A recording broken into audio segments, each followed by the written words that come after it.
هي زي البطيخة يا تطلع حمرا يا تطلع إن شاء الله حمرا. غلطات أول قعدة تعارف، ما ينفعش أبدًا في قعدة التعارف وبعد قعدة التعارف يعني إن شاء الله لو الجوازة كملت، إنِّك تتكلمي بشكل وِحِش عن أهلِك، حتى لو بينِك وبينهم مصانع الحداد، لإن الطرف التاني بياخد عنِّك انطباع إن أنتِ مثلًا كنتِ مُهانة في بيتِك، فبعد كده ممكن لا قدّر الله يهينِك هو كمان.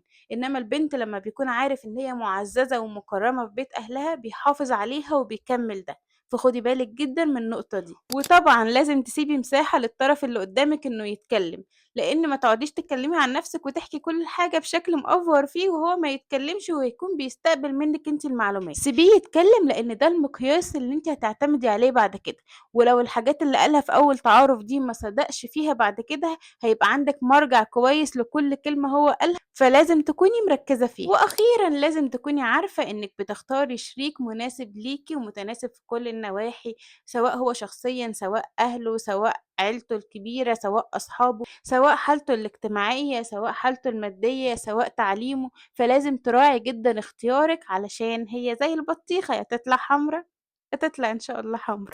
لو أول مرّة تشوفيني ما تنسيش تعملي لي لايك وfollow يمكن أفيدِك بمعلومة جديدة.